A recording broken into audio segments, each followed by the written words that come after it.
The Dallas Mavericks and the Boston Celtics tip off tonight. Let's take a look at how are we going to make money off this series in the props betting market. We're going to hammer this thing out, and we're going to start with Luka Doncic. What I'm going to do here, guys, I'm just going to go down every player here, and we're going to take a look at some of the categories where I think there's value, where I think there's some stay away spots. We've also got some series props as well as some player props for the series. Let's start with Luka here. And they got the number here big for game one at 31.5 points. And what I've been noticing with Luka is he's just getting healthier. That's the big thing is, these games against OKC, as you guys know, we had a 5% play on his under points, rebounds, and assists. He was hurt. He was hobbling around. Not so much the case. They get a big advantage here with this big break in between the Western Conference Finals and game one. And then the other thing is there's big breaks in between games 1, 2, and 3. It helps Porzingis, and I think it helps Luka. I think those are the two guys that benefit the most from this. I guess you can make a case for Al Horford, but I think we see his minutes decrease with Porzingis back. So what are we doing with Luka here? It's 31.5 points, and I think the best way actually to attack Luka here in the series is to look at his per game numbers here. 30.8.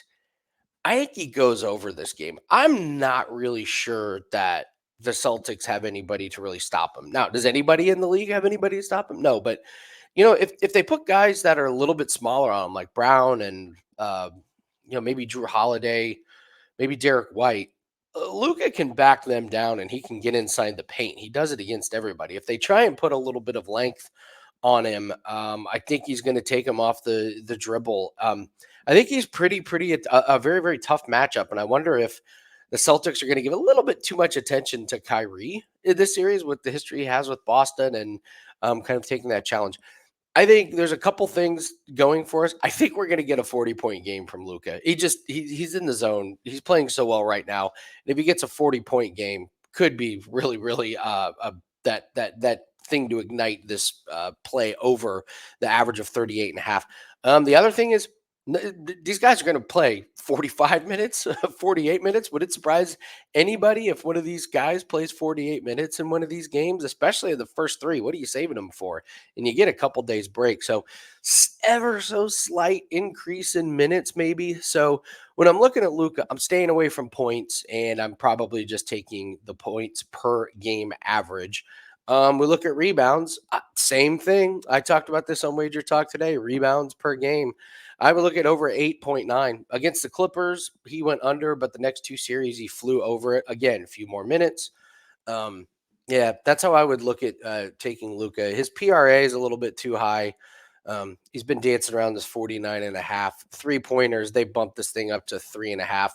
That's just a lot, especially when you're looking at minus 184. So, for Luka, I'm looking at the series totals on that one. All right. Next person we're going to take a look at is Jayson Tatum. What do we do with Jayson Tatum? Points-wise, he's a tough one to figure out. And a lot of these Celtics guys they seem to rotate. Jaylen Brown's one, then Jayson Tatum's up. So Tatum is pretty tough to figure out for points-wise. I find the volatility a little bit too tough to figure out. His rebounds, 9.5 is that's about where you would put it. And for rebounds, that's kind of what they have here. They have a 9.9. So you're saying is he going to average 10? So Tatum is kind of a tough one there. His assist, again, another tough one. His 3-pointers have been interesting in that he doesn't really make more than 2 a game, except the last couple games against the Pacers. Not really sure we can take away against stats against that injured, banged up Pacers team. If you are going to take something with Tatum, if you're a huge Tatum fan and you say, I want to bet on Tatum every game, it's the rebounds plus assist. He's grabbing enough rebounds and he's getting enough assists combined to get over this number. So that would be the only way that I would be betting on Jayson Tatum in this series. Next up, let's talk about Kyrie Irving. This is the toughest one for me. Again, we see the volatility with points. If he's going to go over 23.5, he's going to go way over. If he's going to go under, he's going to go way under. I cannot figure that one out. Rebounds, kind of the same thing. Too much volatility for me. Assists, too much volatility here. So 3-pointers, again, a little bit too much volatility here. This is a guy, Kyrie, I will not be betting on in this series. I really don't find the value in him. Points per game, Kyrie, they got him at 23.8. I would lean ever so slightly to the under on this one. If he has one of those 9-point games, this bet is completely going under. And he had a couple of them in this playoffs. So it's not a confident play, but if you want to bet something on Kyrie, I would take a look at under 23.8.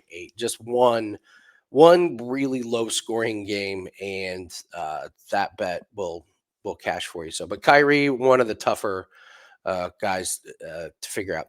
Jaylen Brown, this is kind of the same thing with Tatum, although we're seeing a little bit more consistency here as he's hit this in 6 out of 7 games. Rebound numbers, I wouldn't do much with. Assists, he just doesn't seem to get there. Um, I don't know. I almost want to take under 1.5 made 3-pointers just because of the price at plus 140. I think if you play this every game in the series, you probably end up ahead a little bit. I mean, against Indiana, he goes 2-2, but again, if you're playing the plus 140, now you're coming out ahead. So that would be one way that I would look at Jaylen Brown here. I go back to the points per game. If I like the 23-2 over. I think we get a big Jaylen Brown game. I'm not really sure who guards Jaylen Brown on for Dallas. And again, when we look at Jaylen Brown's numbers here on points, 29, 40, 26, 24. We get one of these 40-point games or one of these 29-point games. It makes cashing this points per game bet very, very easy. So 23.2 over would kind of be how I would approach Jaylen Brown. Up next, let's talk about Kristaps Porzingis. I'll make this quick. I have no idea. I have no idea what to expect. I'm not coming in and playing a bunch of numbers on him. I would play under 24.5. I don't think he plays a ton of minutes, especially to start. There's in game one, this might be the way to attack it. Just if you play the under, fingers crossed, maybe they're a little out of sync. Maybe he doesn't play more than 20 minutes. Is his shooting touch good? Is he a little clunky around the rim? I don't know. But for the most part, I don't know what to expect about Porzingis. There's no chance I'm playing overs on him. If he aggravates his injury, then he's, back out. And I'm not really sure what his minutes are going to be. So under on Porzingis in game one, but that one's a tough one. I believe that's a stay away for me. Next guy we will talk about, Derrick White. Derrick White, I like his over 9.5 rebounds plus assists. I do like his assists, or I'm sorry, his rebounds.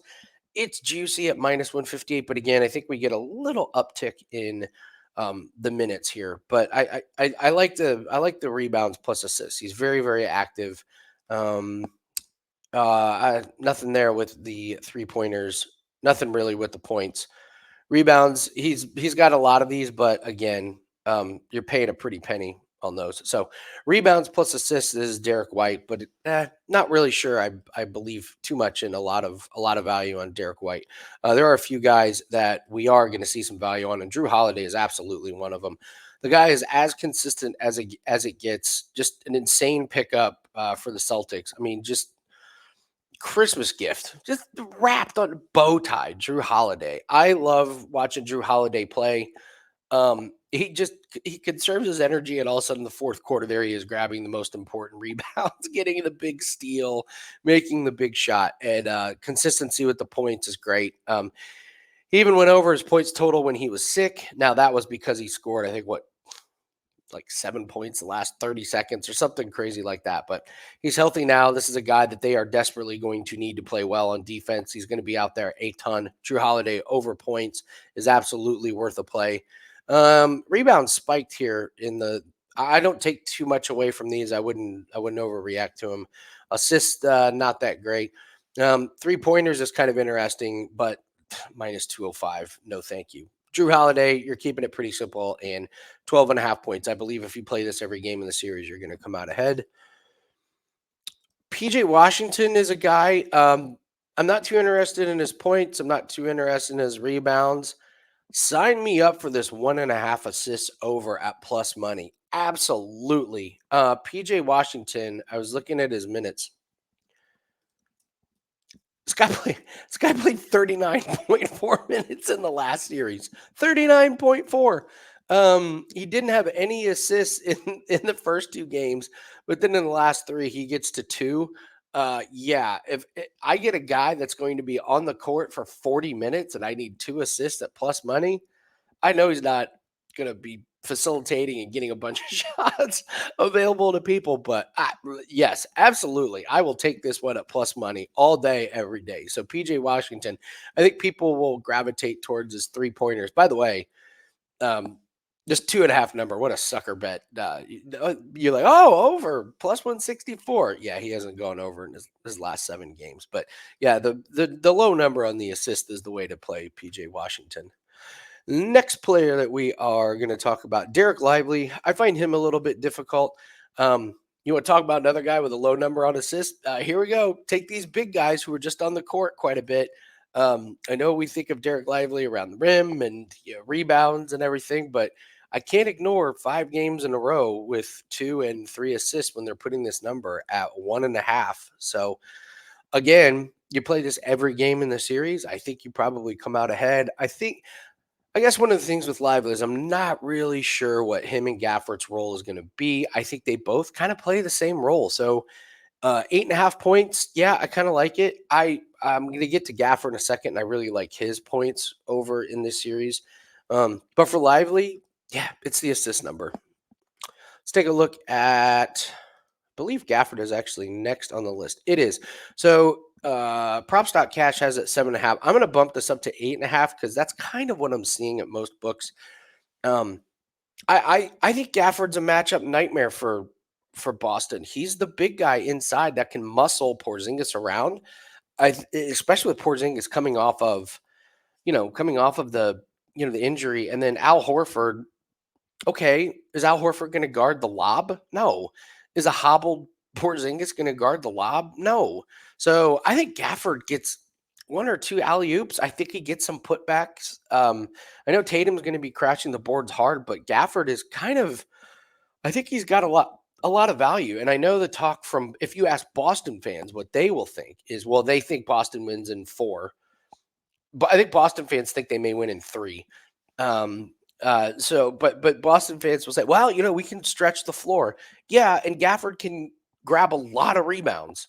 So I'm gonna kind of plant my flag and make a stand here and say that Gafford over his points is going to be a pretty good play in this series. The rebounds 5.5.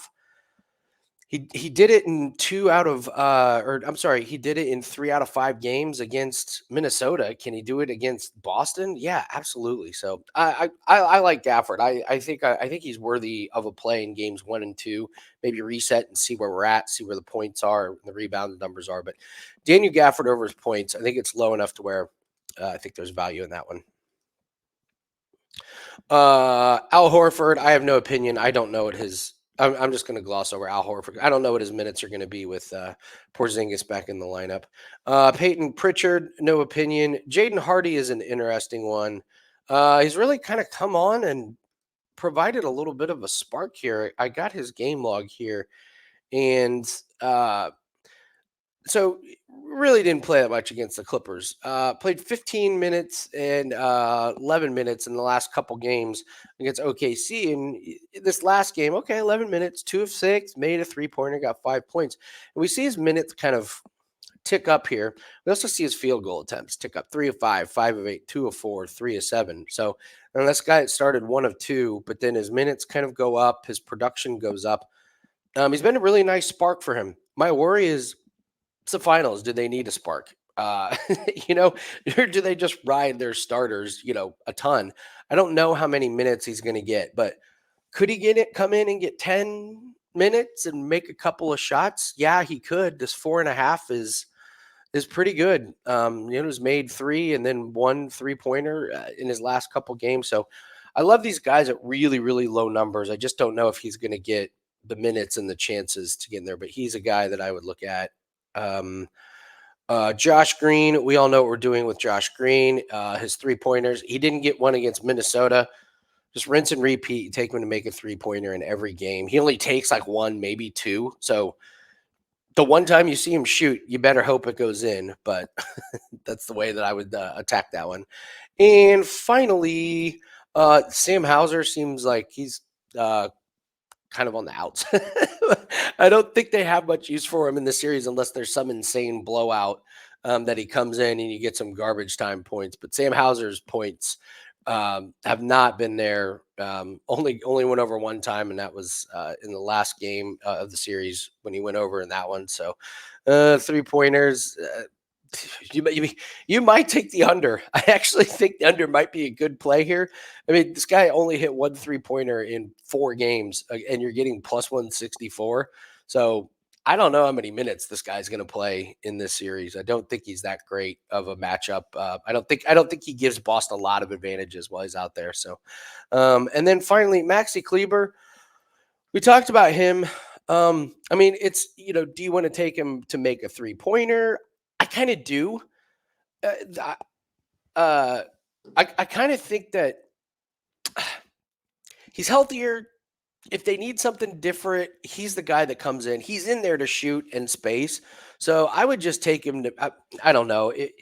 Probably the points is better. Like, what if what if Kleber like goes 0 of 2 from 3-pointers, but he makes a couple layups, and you get over the points total with somehow not getting over the 3-pointers. So, I kind of like this Kleber just to make a 3-pointer or the points. So, if you're asking me what are my favorite plays, I don't know if I have one in particular. I do like the Daniel Gafford over his points. I like the Jrue Holiday just over his points. I do like some of these points per games. I like Jaylen Brown over 23.2. I like Luka over 30.8 rebounds. I like Luka over his 8.9. So those would be some ways that I would go about attacking these props in this series. So I have one WNBA play that's worth a look, and I want to go over the one that happened last night. I love this one tonight. Dana Evans over 10.5 points. So I just pull up her game log here real quick so you can see what happened. So Dana Evans consistently flying over this. So what happened? So she had 12, 15, 13, 13, 12, 12 against the Liberty, who's a great team. She only has 4 points, only played 26 minutes, only was 1 of 7 from the field, 0 of 1 from 3. What a great bounce back spot against the Mystics, who are 0 and 9. So this is a really good bounce back spot for Dana Evans to go over 10.5 points. And then I wanted to go over the one we talked about yesterday that fell flat on its face and why I'm not that concerned about it. So we had Kia Nurse against the Minnesota Lynx, and the Sparks just had one of their worst games of the season. 4 of 28 from 3, 20 of 77 from the field. Kia Nurse goes 2 of 10, only plays 18 minutes. This game was over before it started. It was 27-12. It's a throwaway game. We talked about Kia Nurse to go over her points, and she only has 6 points. If you played it and you lost, that's fine. You're going to get a better number the next game, and you play her on the comeback. So when we lose these bets, when you have one of these outliers, just throw it away and come back and play it again. Don't forget to play it again. Like, everyone gets soured when they come off of a loss, but don't forget that the next game is a completely different game, and we'll get back to starting a new streak with her. So, all right, guys, I think that's it. If you guys could hit the like button, please do me a favor and hit the like button. Leave me a comment telling me what your favorite prop is. Actually, yeah, do that. Tell me what your favorite prop is in this series. I'm kind of finding it tough to narrow it down which one I really, really like. So do that in the comment section if you could. And then also, guys, so the 5%, if you're watching this, the 5% play is probably already started. But what we have up is an MMA pack. We already have one MMA play loaded for UFC Fight Night, and we are on a 13-5 run in UFC. We are seeing MMA really, really well this time of year in the last couple months. I've attached a cross sport parlay to that MMA pack, so you're going to get all of our UFC plays, and you're going to get a bonus cross sport parlay for one price. So grab that. There's one UFC play that is locked in right now. I'm going to wait till after weigh-ins on Friday and then probably add another play, maybe 2 to that pack. We also have PFL Europe, and we'll wait to see when lines come out. There are some there are some setup fights in that one. There are some people that are going to get their asses kicked in PFL Europe. They got some people set up to get to get some pretty easy wins. As long as the lines come out on all the appropriate books, we'll go ahead and throw that up and attach that. So that's a great pack to have for this weekend. You get UFC plays, you get the cross sport parlay, and any lacrosse plays that we have, we'll go ahead and attach to that as well. So, all right, hit the like button, guys. Leave me a comment. Tell me what your best bet is, and don't forget to grab that weekend pack. Let's monitor this 5% play. Fingers crossed that this winning streak we're on happens to keep going. 14-6 last 20 plays, so we'll monitor that all day. All right, that's going to do it for us for props and parlays today. Thanks for joining us. I'm Andy from WagerTalk.com. Good luck on your plays. We'll see everyone tomorrow.